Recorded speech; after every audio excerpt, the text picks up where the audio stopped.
د الله په نسبت باندې یو مرتبه ده او هل الانسان د الله په نسبت باندې معتبر دی، خو چې دغه انسان کې ایمان او اعمال شي، بیا د کم انسان کم عمل الله ته ډیر قبول دی او د کم انسان کم عمل الله ته ډیر قبول دی نه دی، موږ ته د دې پته نشته. خو موږ او تاسو ته د یو بل د قدر کولو حکم شوی دی چې تاسو به خپلو کې ډیر ښه طریقې سره وخت تېروئ. بعض وخت کې یو انسان قدر موږ سره نه وي، خو په هغې کې الله بعض صفات پیدا کړي وي او هغه صفات په ډیر ریاضتونو سره او ډیر کوششونو نه بعد پیدا کیږي، خو موږ سره د هغې قدر نه وي. نو دې وجې نه ناقدرو خلکو سره وخت نه تېرول پکار، هغه ځای کې کېناستل پکاري، هغه محفل کې هغه خلکو سره چې ستا قدر یو سره، چې ستا د ټیلنټ، ستا د مهارت، ستا د خدمت قدر کوي.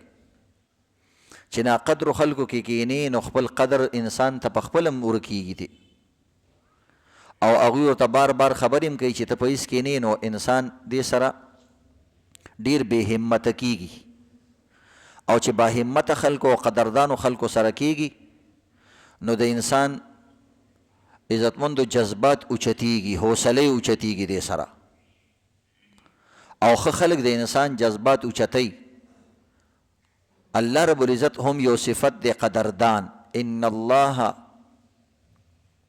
الله رب العزت چې کوم دی، ان الله شاکر علیم، الله قدردان ذات دی او علم والا ذات دی. نو قدر او علم ډیر لوی سیز دی، پوهه او دغه رنګې د چا قدر کول.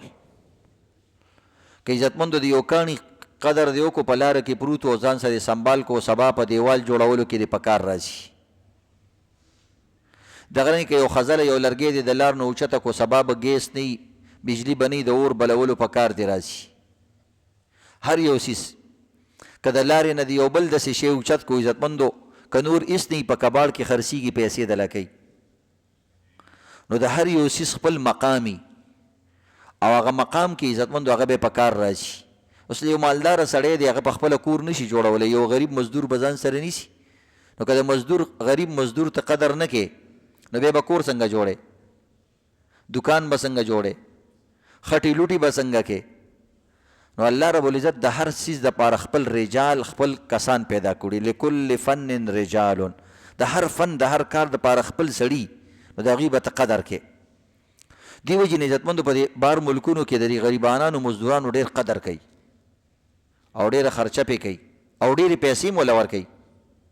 تاسو ګورئ زمونږ چې کوم مزدورکاره خلک دي دلته یې قدر نه هلته لاړ شي او هلته راځي دي او د مالدارو په شان زندګي تېروي. یو ځل یو پلارو یو زوی له یو ګړۍ ورکړه، ویلې ورشه بچیا. هغه زوی ډېر زیات احساس کمترۍ کې مبتلا و، نو یو ګړۍ وله ورکړه، ډېره قیمتي پخوانۍ ګړۍ وه. دا ما ته د نیکانو نه پاتې شوې ده، د 200 کالو زړه ګړۍ ده.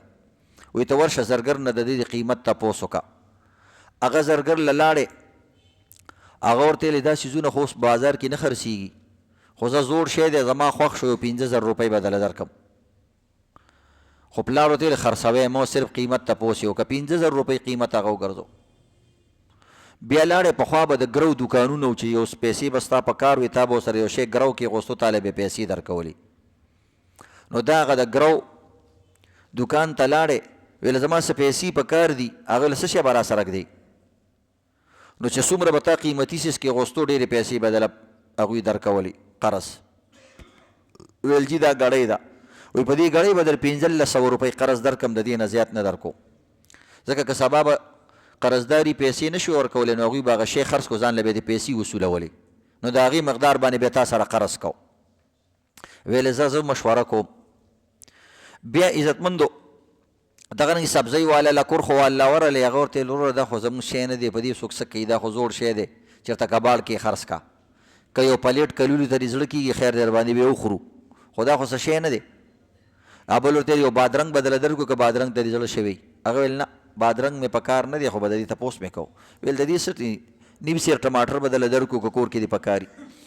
بیا راغلی پلار ورته وایي بچه دا عجایبګر ته یوسه، عجایبګر هغه څیز چې هلته عجیبه عجیبه څیزونه پراته او دا کسان عجایبګر مالکان دا ګرځي داسې ناشنا اشنا او انټیک څیزونه پیدا کوي نو چې هغې له وویل د دې دا څیز ویل دا خو ډېره زړې زمانې ګړۍ ده را پیدا کړې ده ډېره ناشنا ګړۍ ده ویل داسې څیزونه خو موږ ته پکار دي موږ د عجایبګر ته ږدو ویل څه به راله راکړي وایي 15 کروړه روپۍ به درله درکړم خو داسې یې موږ له راکړه 15 کروړه روپۍ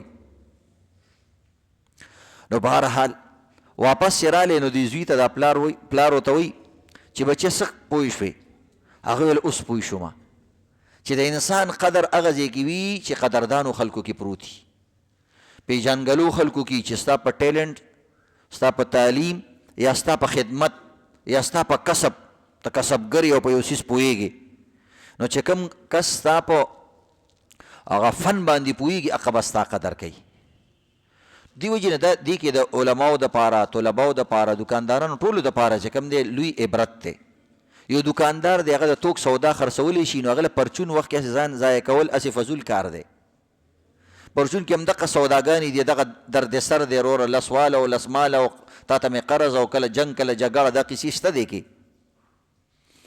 نو تا له الله پیسې درکړي دي لاړ شه غټ میدان ته وځه او دغه شان تعلیمي حوالې سره یو انسان کې لوی ټیلنټ دی بهر ملک ته لاړ شي ښه ډیګري حاصله کړي اعلی کالج کې سبق ووایي دغه رنګې یو طالب علم دی هغه له الله ذهن ورکړی دی ذهانت ورکړی پکار دی چې غټې ادارې ته سوچ وکړي غټې ادارې ته لاړ شي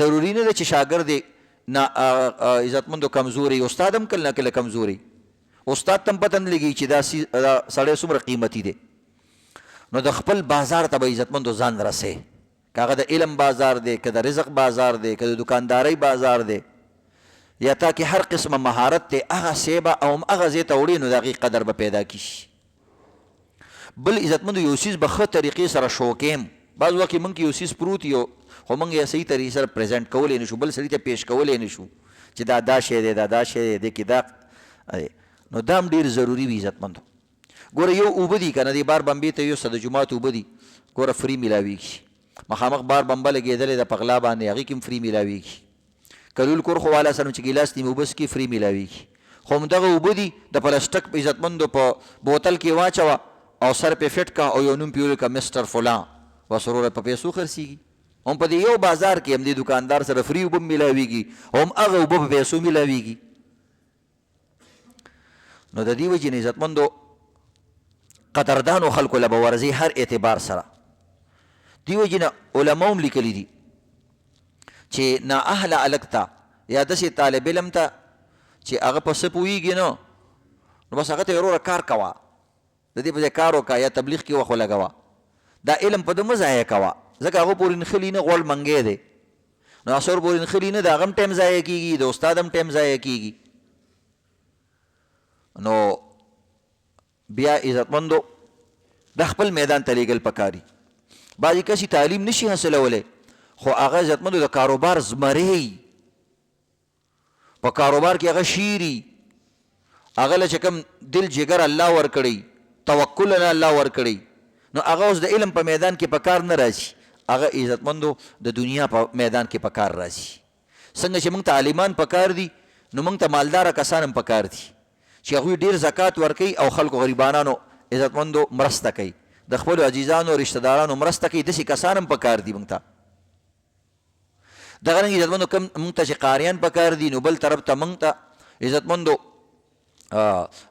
ساینسدانان هم په کار دي چې اعلی بمونه جوړولی شي ګولۍ جوړولی شي او د بار ملکونو سره انسان په هغې کې مقابله کولی شي الله وي واعدوا لهم ما استطعتم دې وجې نه حدیث کې راځي الناس معادن کمعادن الذهب والفضه نبی علیه الصلاة والسلام فرمایي د انسانان نه دي وی دا د سونې او د چاندۍ خزانې دي معدنیات دي نو ته به خړ غر ته نه ګورې چې خړ غر دی د دې غر په سینه کې سره زر پراته دي سپین زر پراته دي قسم قسم قیمتي معدنیات پراته دي یو انسان تور غر ته وګوري تور غر دی څه پکې نو دې تور غر کې تکه توره کویله پراته ده او کویله بلیږي کویله د سرو زرو په شان خرڅېږي نو د دې وجې نه عزتمندو هم د دې غرونو نه ګیسونه راوځي، د دې خړو خاورو نه عزتمندو قیمتي تیل راوځي. د عربو ته وګوره ولې مخکې دي، صرف په تیلو مخکې دي. او تیلو ته ویلی کېږي الذهب السائل، بهیدونکي عزتمندو سونا. نو د دې خلکو به قدر کې عزتمندو، او که خپله در کې ټیلنټ نو ناقدره خلکو سره به نه کښېني. د شیر بچی چېرته ګډو سره ناست وو نو دې ګډو به وله بیا ډغرې ورکولې والو راوالو به، ځکه د هغه ښکري نه نو بس کله یو ته ځغلولو بل طرف ته ځغلولو. نو یو ځل یو ځنګل کې وکتلو چې د ده په شان یو شیر رالی او 25 ګډې ماتې کړې او ویې ځغلولې. نو بل ورځ چې د اوبو کې اوبه څکلې چې ویې کتلې ویې لکه زما شکل خو د هغې سره میلاو دی. نو پته ورته ولګېده چې زه خو شیر یم خو ګیر یم، دلته خو هسې ګیر یم. نو به بیا وله چې یو ځل یو چیلی دغه را ورکړه چې یو پرش یې پې ووالو، ټولې منډه کړې. ځان ته هیرو چې زه شیر یم، نو ځان به نه هیری. الله رب العزت هر انسان کې صلاحیت پیدا کړی. یو غریب سړی دی هغې کې داسې صلاحیت دی چې هغه سلو مالدارو کې نشته. مثلا د بدن کې طاقت دی، دا ټاټکې اوچتولی شي، بورې اوچتولی شي. بعض وخت کې دا دې ته ډېر کم ګوري، مړه څه دي نو ټول عمر ټاټکو کې هم تېر کړو. خو عزتمندو 5 ټیمه روټۍ دا خوري، 5 ټیمې خوري. د مزدورانو ته تاسو ګورئ پراټه خوري، کچالان خوري، یاره چې یو شی هم نه کوي. ګوره معده دې کار کوي، ملا دې کار کوي.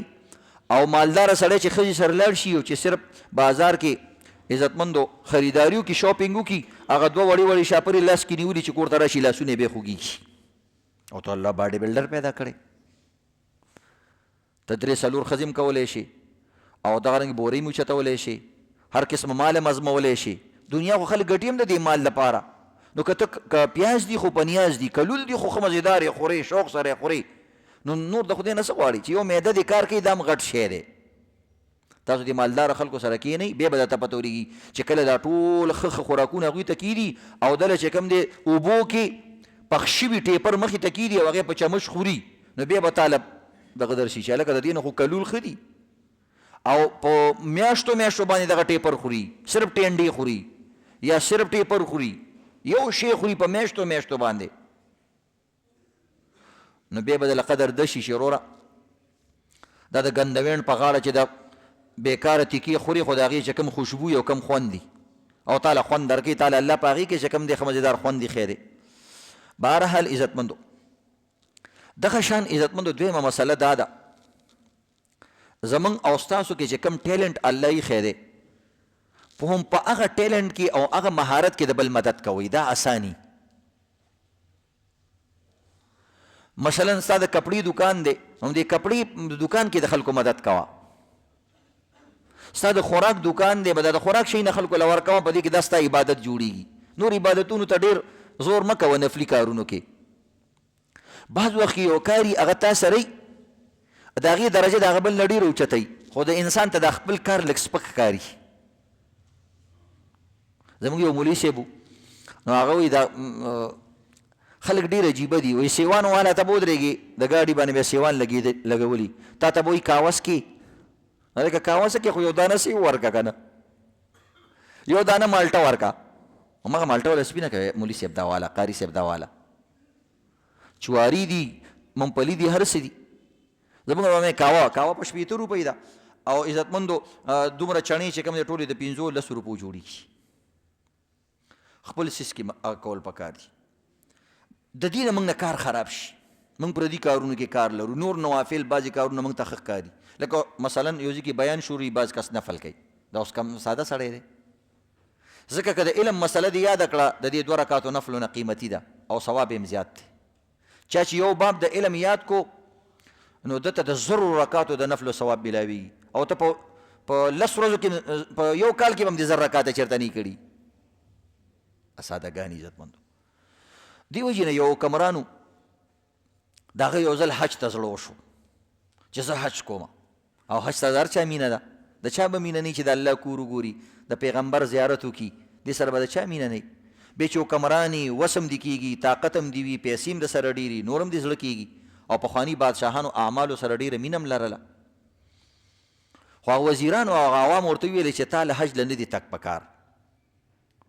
نو هغه ویل ګوره زما په ثوابونو کې په عملنامه کې هر ثواب شته، خو د دې نفلي حجونو ثوابونه پکې نشته. نو هغوی ورته ویل ګوره ستا مثال د روح دی او د دې سلطنت مثال د حکمران مثال د روح دی او د دې عوامو او د سلطنت مثال د جسم دی. نو په جسم کې چې روح نه نو بې جانه جسم هېڅ فایده نه لري. نو دې وجه نه که ته لاړ شي چېرته حمله ونشي، نور هزار قسمه مسلې را پېښېدی شي او ته ډېر غمخوارې خواخوږی انسان یې، ستا د وجې نه د ډېرو کورونه روان دي، د ډېرو حالات دکانونه صحیح روان دي. نو دې وجې نه ته مه ځه. ویل د حج ثواب ته مې زړه کېږي. وایي دلته یو بزرګ دی، موږ به هغه ته سوال وکړو، هغه 7 حجونه کړي دي. زه خیر دی ته ورشه او د ده نه به دله په پیسو باندې دا د حج ثواب والو، خو ته مه ځه. هغه ویل زه به صحیح د څه طریقې سره چې زما په دې کاته کې د حج ثواب راشي. او بزرګ له بوتلو ویل جی بزرګ جی تاسو حجونه کړي دي؟ ویل او الحمدلله 7 حجونه مې کړي. وایي دا بادشاه حج له روان دی، د ده تک ټیک دی که ټیک نه دی؟ ویل نه، د ده تک ټیک ښه نه دی، د ده ایسارېدل ښه دي، د ده ډېره فایده ده خلکو ته او حج کې صرف د ده فایده ده. هغه ویل چې د حج ثواب ګټل غواړم. ویل زه به دله د حج ثواب درکړم که. ویلې جی څومره خرچه به پرې راشي؟ ویلې ما سره 7 حجونه دي، خو د 7 حجونو د هر حج یو قدم ثواب او عوض ټوله دنیا غواړم. ورته ویلې جي دا خو ځکه زمزمه که نه ثوابونه ډېر زیات دي. ګوره ته د 7 حجونو کې د هر حج د یو قدم ثواب ټوله دنیا غواړي. نو ما څه خو ټوله دنیا نشته، نو ستا د یو قدم اجر هم زه نشم درکولی او عوض نشم درکولی. هغه ویل راکولی شي. ویل جي ما سره خو د ټولې دنیا حکومت نشته. نو ویل زه درته طریقه ښیم. وایي ته چې د کومو مظلومانو تا همدردي کړې ده او تا د هغوی مدد کړی دی، د هغه ثواب یو ذره ماله د 7 حجونو نفلي حجونو په مقابله کې راکا. زما د حجونو د یو قدم ثواب خو ته نشي ورکولی، خو دا ستا سره چې کوم اجر دی چې د مظلومانو مدد کې، د عوامو مدد کې، ستا د وجې نه ټول مارکیټونه، فوج، پولیس او دغه رنګې ظالمان یریږي، مظلوم ته لاس نشي اچولی ګریوان ته، او دغه رنګې عزتمندو ستا د وجې نه کونډې رنډې ډېر زکاتونه او ډېر څیزونه تقسیمیږي، امن و امان ستا د وجې نه راغلی دی. نو ستا د دې ثواب زما د هغه نفلي حجونو نه هم ډېر زیات دی. ځکه الله قرآن کې وایي ان الله یحب المقسطین. وایي دا عادلان خلق د الله ډېر خوښ دي، عادلانو خلکو سره الله رب العزت مینه کوي. او یو حدیث کې راځي نبی علیہ الصلاۃ والسلام وایي 7 یظلهم الله فی ظله یوم القیامة لا ظل الا ظله. 7 کسان به د قیامت پر ورځ د الله د عرش د لاندې چې هغه وخت کې به د دې سوري نه علاوه بل سوری نه وي او هغې کې به یو امام عادل، یو سرکاري افسر چې هغه عادل وي. اوس ګوره د پولیسو کې یو افسر راغلی دی میاں سعید، ټوله دنیا کې یو حل چل یې جوړ کړو. بهادري داسې شی دی، عمل داسې شی دی عزتمندو. دې وجې نه حدیث کې راځي چې عدل ساعة خیر من عبادة 60 سنه. وی که یو عادل حکمران یا سرکاری افسر یو ساعت د پاره په یو ځای کې امن و امان پیدا کی او هغه عزتمندو عدل قائم کی، انصاف قائم کی، وی دا د 15 کالو د عبادت نه ډیر اجر لري. نو ډیرو کسانو خوبونه عزتمندو آرام شوي د ظالمانو د وجې نه، د بدماشانو د وجې نه، د بتخورانو د وجې نه، مافیاز د وجې نه. هر سړی و چې چا به غټ بریتونه سات پس بیا برید تاوه او چا په کول ټوپۍ په سر وه بس چې لږه به یې کږه کړه بس بدماش دی وروره، او یو پنسه به یې چې اوچته کړه خښتک به یې اوچت کو وروره دا بدماش دی، خښتک به یې صرف اوچت کو بدماش دی. نو د دې وجې نه عزتمندو هر انسان له د خپل وس مطابق نیکي کول پکار دي او هغه دا کول پکار دي چې بی چا سره ډنډه ده نو هغه له تبلیغ نه دي کول پکار، هغه هم دغه کار کول، دا د تبلیغ هم دی، دا د مدرسه هم ده، دا د علم هم دی، دا د درس دي. ځکه د ده د وجې نه تبلیغ هم صحیح کېږي، د ده د وجې نه مدرسو والا هم سمي، د دې وجې نه دکانداران هم ښه صحیح. د یو ډنډه کې دومره زور دی. نو د دې وجې نه عزتمندو او د دې حوصله افزایي کوئ. ظلم چې ختمیږي دې سره معاشره امن و امان. نبی السلام ویل اللهم امنا فی اوطاننا، خدای پاک خپل وطن کې مې امن نصیب کړي. چې خپل وطن کې سړی بې کوری او بې امنۍ. نو د دې وجې نه عزتمندو دا ډېر تکلیف سره مخامخ کېږي. خو عزتمندو موږ داسې نه یو، موږ دوروخي کوو. موږ عوامو له هم پکاري چې د خپل وس مطابق صحیح چلیږو. یو ښځه وه عزتمندو بازار کې روانه وه، یو بابا و هګۍ خرڅولې. بابا ته وایي چې هګۍ په څو ده؟ هغه ورته ویل ها انډه چې کوم دی په 30 روپۍ ده، او بله اوه انډه جوش شوې هګۍ پخه هګۍ. نو هغې ورته ویلې ځه یو 3 هګۍ راکړه. نو چې 3 هګۍ وله ورکړې دې ورته 100 نوټ ونیو، هغه سره 10 روپۍ ماتې نه وي. نو بس نه پرې غوستې ورته. یو ښځه وه هغې ته هګۍ مو وانغستې، وایي تاسې بابا یې چلولي او چل ول کې دې 10 روپو ته دې چل جوړ کړی دی. هغه بلې ورته ویلې زه چې کوم دی 2 هګۍ راکړه، یا ورته وایي 4 هګۍ راکړه بس 100 کې خیر دی که نه. نو هګۍ کې خو ټوله 15 روپۍ یا 10 روپۍ مزدوري، ویلې د 100 4 یو بله راکړه چې 10 روپۍ نشته دی، یعنې دا بله هګۍ د 10 وال راته په 10 لګوه. همدغه ښځه ده چې سبا هوټل ته لاړه، په بچو باندې خوراک وکړو، همدغه نیک چې کله سبا خپلو بچو سره پیزه خوري، رسټورنټ ته ځي او عزتمندو چاینیز خوراک کوي، کابلي پلاو خوري او دغه رنګ عزتمندو پټي تکي خوري. نو چې کله هلته نوټ ورته ونیسي چې بهی 9,500 روپۍ کېږي یا 9,500 روپۍ کېږي، 500 روپۍ چې کوم دی هغه ته کیپ اټ چینج، و دا چینج ځان سره کېده 500 روپۍ چې کوم دی هغه ته پرېږدي، هوټل والا ته پرېږدي، 200 2,500 پرېږدي. دلته 10 روپۍ غریب ته نه پرېږدي، او غریب ته وایي ته ډېر ظلم کې او چل دې غلی کړی دی دې 10 روپو ته، چینج ځان سره نه ساتې، ستا غوندې خلکو د وجې نه دا ملک تباه دی، په 10 روپو وروره هلته ملک تباه کو. او دلته 500 روپۍ ټیپ ورکوي، 200 300 روپۍ ټیپ ورکوي، سوټیټ بوټیټ کس لی ورکوي، مالداره کروڑپتی هوټل ته پرېږدي. دا زموږ او ستاسو دوروخي دی عزتمندو، دا هر چا کې دا چل ول دی. دغه رنګ عزتمندو د جومات دپاره د چندې دپاره څوک دکان ته راشي یا دغه نه کور ته راشي، نو که د 4-5 رشته دارانو په یو ځای کورونه وي، موږ ورته وایو به دا ټول موږ یو کور یو، 100 روپۍ ورکوي، دا ټول یو کور یو. نو چې 10 کورونه نو 10 روپۍ کور شو، او په یو یو کې 10 کسان نو 1 روپۍ بنده شو، نسوارو نم کم. او عزتمندو چې کله د اختر غوښه تقسیمیږي بیا وایي دا 5 کورونه دي، نو بیا 5 پوڼۍ الي او 5 تیلی غوښه الي. که ورته چې هلکه زه مخکې چندې له راغلی، وایي نه اوس جدا شوي وو، دا اوس جدا جدا کورونه دي، دا چا خپل حساب کتاب دی. نو بیا عزتمندو 5 حصې الي، دا د حکومت د طرف نه څه شی تقسیمیږي. او دغه شان عزتمندو د خیرات دغه تقسیمیږي. نو بس بیا وروره چې کوم دی ډبل ډبل الو تیلی، یو تیلی والي هلته کېږي، بیا دوباره لین کې بیا راتاو شي. دا زموږ حال دی عزتمندو، داسې حال. او دغه رنګ یو کس ته زموږ غوندې تیار خور ته یو سړي ټلیفون وکړو، هلکه وایي جومات کې ختم دی وریجې پخ کړي، وایي صحیح خبره کوه، داسې نه چې مونځ هم راباندې وکړي او وریجې هم نه وي. نو دا دپاره عزتمندو د وریجو دپاره مونځ هم ورپسې چپه کوي، وایي چل ول کې راباندې مونځ ونه کړي. بهرحال عزتمندو دا زموږ او ستاسو حالات دی. اوس درته یو څو مسلې بیانوم، چونکې د زکات میاشت ده او عزتمندو د زکات مسایلو تپوسونه کوي. زکات په صاحب نصاب باندې فرض دي. صاحب نصاب ویل کېږي د نصاب خاوند، د مال خاوند انسان. شریعت کې د خاص مال خاوند، یعنی یو خاص درجې ته چې ورسېږي هغه باندې زکات یي، هر مال والا باندې زکات نه وي، ځکه انسان سره د ضرورت پیسې شریعت جایز کړي دي. د بجلی بل او دغه رنګ عزتمندو د ګیس بل، د ټلیفون بل، ستا د موبایل پیکیج دا درته شریعت کړي. موبایل باندې خرچه د هغې عزتمندو هغې کې کمې پیسې اچې هغه دله جایز دي. ستا د سپلو خرچه، د ټوپۍ خرچه، د جامو خرچه، که چېرته په کور کې اوسېږي هغه کرایه ده، د کرایات یې وباسه، او د سکول بیل، د سکول ماشومانو فیسونه، د مدرسې فیسونه او د ټیوشن فیسونه. بعضې خلک ته چې مسلې بیانې مړه هر څیز کې زکات دی، نو دا څونه شیزونه چې یادوم دي یو کې هم زکات نشته، ډېر شیونو کې زکات نشته، لږو شیونو کې زکات دی.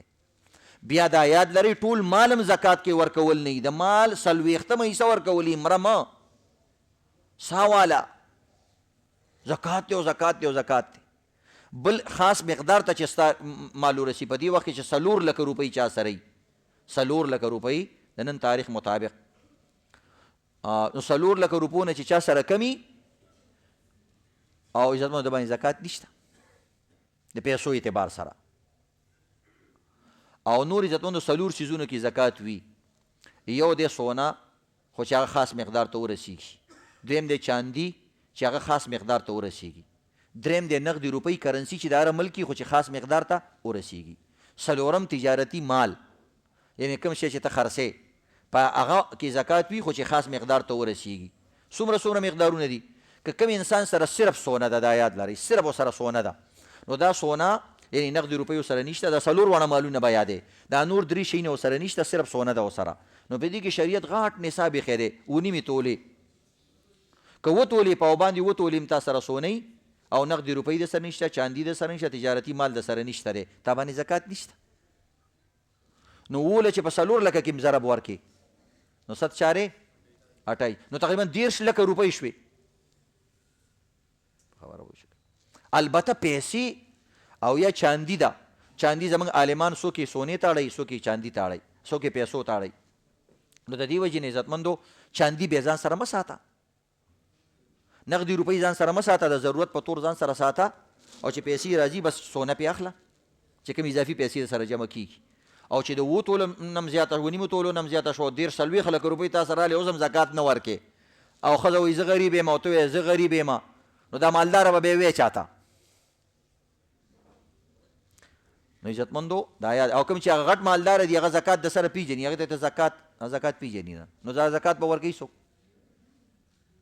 دا یاد لري عزتمندو او چاندي چې کوم دغه 52 تولې چاندي دي 4 لکه روپو چاندي تا سره نو بیا دا باندې زکات شته روپۍ چې 4 لکه روپۍ دغه تجارتي مال د سره دی د 4 لکه روپو نه سره کپړه کمه ده کارپیټ کم دی ترماسونه سره کم دي چې څه کاروبار کې خاوره ده شګه ده چرسي کمه ده بس نشته در باندې زکات خپل روزي ګټه خرچي تي وباسه او عزتمندو دا نورې پیسې که د سره 3 لکه روپۍ د 4 لکه روپۍ جب کې دي هغې کې هم زکات نشته نو نور څه غواړې ضرورت ټول څیزونه درته شریعت فری کړي دي چې زکات پکې نشته دی او نقد هم 3 لکه ځان سره په جب کې ګرځې نو بس مالدار یې که نه کور دې شته یا نشته هغه د خپله مسله ده نو دا یاد لرل پکاري دغه نه د زکات متعلق عزتمندو یو بله مسله یاد لرل پکاري بعضې کسان یې داسې خپله مالدارئ خو مور یې غریبئ او یی لور غریبئ او یی مثلا ښځه غریبئ نو دا کسان داسې چل ول کوي کله د یارانو دوستانو کې څوک زکات وباسي دا ترې زکات اخلي هلکه دا چا لري ته خو مالدار یې وایي دا مې خور لالم یا دا مې مور لالم زما ښځه غریبه ده وایي مور مې غریبه ده وایي د هغې لالم خپلو کې اکثر د زکات وخت چې راشي د خپلوانو ته په دې وخت کې صرف رشته داران رایاد شي نور د رشته دار کوم دی عزتمندو مخ ته هم نه ګوري او که هغه وله راشي دا رشته دار پې بدې لګي خو زکات چونکې فرض دی به دا یې صرف د ځان خلاصې به دې وخت کې د دې خپلوانو نه ځان خلاص کا نو بس دا بیا به د کال منځ کې ورپسې نه راځي نو عزتمندو بیا دې ته نه ګوري چې د باندې زکات کېږي که نه بس وله ورکوي بس د الله مال دی وایي پرېږده وړي دي بس نه د الله مال دی د الله په طریقه به کې انما الصدقات للفقراء والمساکین والغارمین دا خو د غریبانانو حق دی که ستا رشته داري ډبل اجر درته میلاویږي غریب خو چې مستحق د زکات خو وي فقیر خو وي غریب خو وي مسکین وي قرضدار وي نو دا پکې شرط دی عزتمندو نو بعضې کسان خپلې مور له زکات علي دا یاد لره چې کوم سړی مالداري او د هغه مور غریبی نو په دې سړي باندې فرض دی چې دا به د دې غریبې مور نفقه ورکوي زکاتونه به وله نه راغلي خلکو نه د ښځې نفقه که ستا ښځه غریب هم ده نو د ښځې نفقه خو په تا باندې ده که نه نو د دې عزتمندو زکات به د خلکو له هغې دپاره نه لې د دې نفقه په تا باندې واجب ده نو چې ته له نفقه ورکوې نو بس هغه غریبه نه شوه خوراک څښاک یې شته کور یې شته کټ یې شته خبره ختمه زکات ته څه ضرورت دی د بچو عزتمندو چې غریبانانی د هغه پالنه په تا باندې فرض ده نو هغې له بیا زکاتونه د خلکو نه نالې ګناهګارېږي ناروا دي او خپل زکات وله ورکولی نه شي خپل زکات چا چاله نه شي ورکولی عزتمندو چې د چا نه پیدا یې هلکه څنګه خبرې اوازونه راځي کوم ځای نه راځي عزتمندو بې مولیان باندې اعتراض کوي مولیان مسلې نه بیانوي مولی چې مسلې بیانوي غوږ ورته نه ږدوي هر جمعه یو ګنټه مسلې بیانو.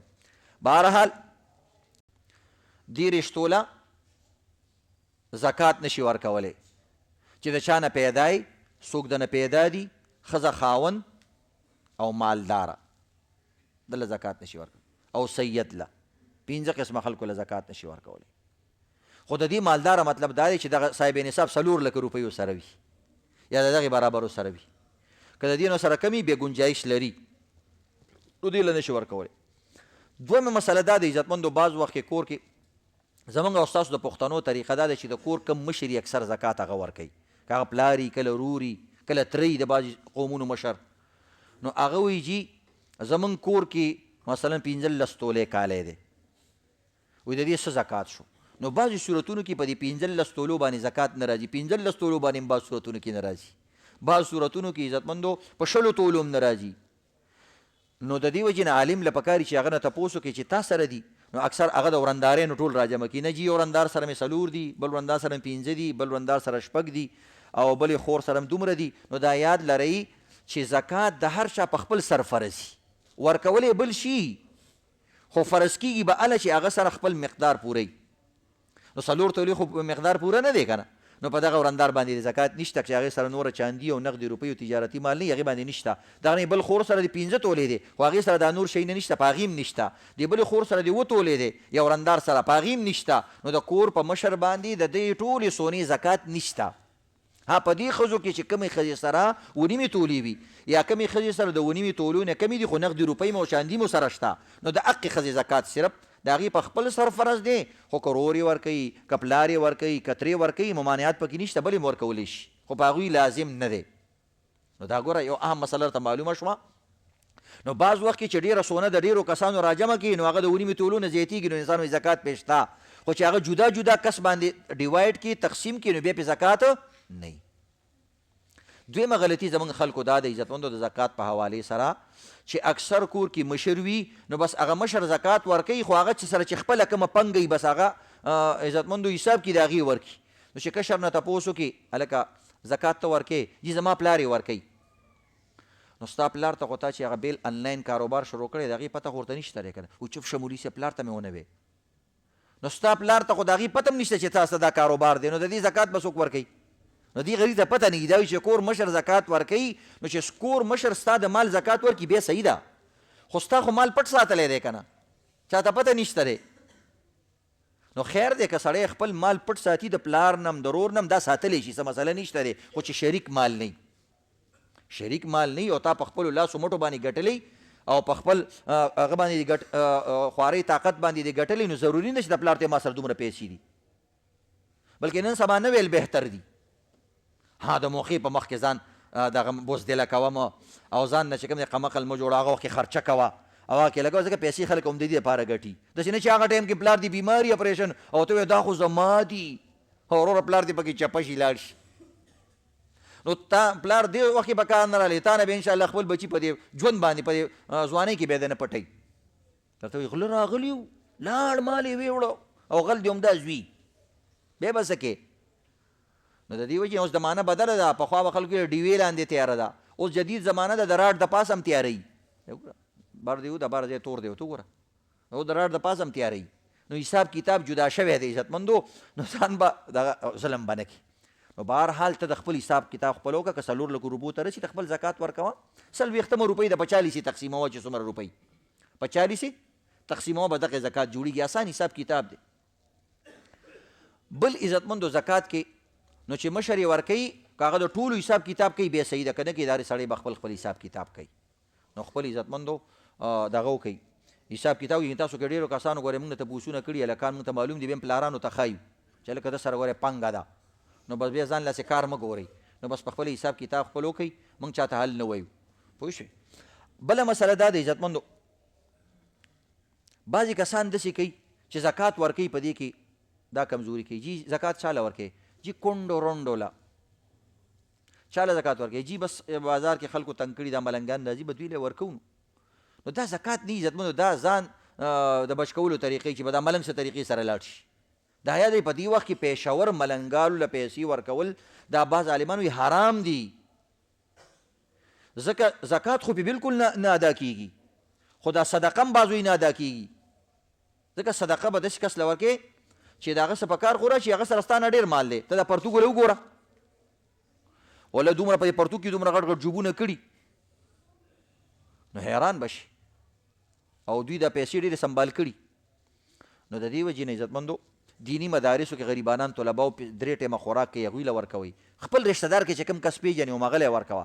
غریب سړی پیژنې، یاره د بل وطن دی خو چې تی پیژنې هغه له یې ورکوه. نو زمونږ خلک بعضې وخت دې ته وایي جي دا کونډه ده، نو کونډې سره نور مدد کولی شي، خو که کونډې سره سره زر پوره دي یا چاندیو سره شته یا 4 لکو روپو ورپسې جمع شوي دي، هغې له ته زکات نشي ورکولی. زمونږ یې پوره روره هره میاشت خیال ساتي، هغې سره ښه سره زر وي، هغې سره پوره هغې بعضې کونډو چې کوم دی د آنلاین کاروبارونو کې پیسې لګولي، دې دوکاندارانو له پیسې ورکړي، همدلته زموږ بازارونو کې خلکو له پیسې ورکړي او دوی له پې کاروبارونه کوي او ته له زکاتونه ورکې. نو دا خو مالدار نور هم مالداره کې ته، دا د غریب حق دی عزتمندو. د غریب لاس ته ورسول پکار دي، پخپله ورسول پکار دي. نو د دې وجې نه بعض وایي هلکه زکات چاله ورکوي جي یو ګوټ شل دی غریب لاس په باندې، ټیک ده. که غریبي ګوټ شل ډېر اعلی ده، هغې کې ډبل ثواب میلاویږي. خو ګوټ شل سره عزتمندو چې خپل بینک کې هغه اکاونټ دی اوس پسه کې دغه موبایل یې چیک کوو نو سبا په موبایل کې ایزي پیسه کړي. که یقین دې نه راځي ورته ګوډ ماما ایزي پیسه راکړه چې زکات در ولېږم او بیا ورولېږم فون در ایزي پیسه نمبر درکوي، میزان بینک اکاونټ درته رالیږي. زمونږ خلک د فرضونو نه ځان خلاصوي، بس دا آسان کاري که نه بس ټک ټوک وکړه څوک خبر نه شي. وجه د دې یو دا د عزتمندو خلکو د خپلوانو نه یریږي، صفا خبره ده. بعضې خپلوان غریبانان ګیله کوي د مالدارانو نه، زمونږ کاکا ماما موږ له مال نه راکوي، خو مالداران هم ګیله کوي، وایي چې خپل له دې ورکړو په شرم دې شرموي، غلو سره ملګری کېږي او مولیانو سره ملګری کېږي. سبا یو مولا دله روزانه راولي او مدرسو سره ملګری کېږي، روزانه یو مدرسې والا ورته په سر کښېنوي او دغه نه په خپله دره چې کوم دی چل ول جوړوي. نو دې وجې نه غریبانانو لم پکار نه دي چې خپل یو عزیز رشته دار له الله مال ورکړی دی ته پې فخر کوه، وی شکر دی زمونږ په خاندان کې چې کوم دی سوال والا کسان کم دي، مالداران زیات دي. که تا نه یې درکوي او که نه یې درکوي، خاندان خو دې پې ښه ښکاري که نه، مالداره کسان خو دې شته او مالدارانو لم زیات پکار دا دي چې د خپل خاندان خلکو له ورکوي. ټیک ده داسې شل کوئ چې مثلا په خپله وله نشي ورکولی، ته وایي چې مثلا بیا رانه غلا کوي یا اغواکارو سره ملګری کېږي، د بل چا په لاس یې وله ورکه. خو مونږ خو هلته ملکیم غواړو که نه که نه جي داسې خوند نه کوي. دا خو چېرته ولاړ یو دا لوټ وله داسې ورکوي کړپه کړپه دا کړپار ډېر خوند کوي. مونږ پکې هلته زکاتونه هم ورکوو، خوندونه هم اورو. مونږ یو سړي ته ویل که د مور او پلار مخ ته کتل ثواب دی حج عمرې، وایي نه زما هغه حج لګي که نه هغه عمره چې سیرې درته واچوي او ګاډې در پسې درولي، هغه ډېر خوند کوي. دا ثوابونو والا نه، هغه مې په کار ده. مونږ کې دا کار دی وران دی. یعنې یقین وکړه داسې مالداران کسان شته په خپل لاس یو روپۍ نه تقسیموي، بس خپل ځان له کسان جوړ کړي او هغوی له ورکړي، څه علماو له ورکړي، دا مدرسو کې خرڅ کوي، څه بل کسانو ته هم په دې خپلو ملازمینو باندې تقسیم کی، چاته پته مونه لګي د چا زکات دی چا له لاړې ریام در کې پیدا نشي، زکات هم دې مستحقي ته ورسیږي او د لانجې نه هم بېغمه شي. نو رشته دارانو له ورکوئ عزتمندو، خیر دی د بل په لاس یې ورکوئ او هغه ته یې دا ورته مه وایي چې دا د فلاني زکات دی. نو دې طریقې سره به ته د هغه چې کوم نقصانات دي د هغې نه به هم بچ کېږي او د دې او نور چې کوم دی ستا زکات به هم صحیح طریقې سره ادا کېږي. د ټولو مسلو به خیال ساتو که نه انشاءالله. الله دې عمل کولو توفیق راکړي.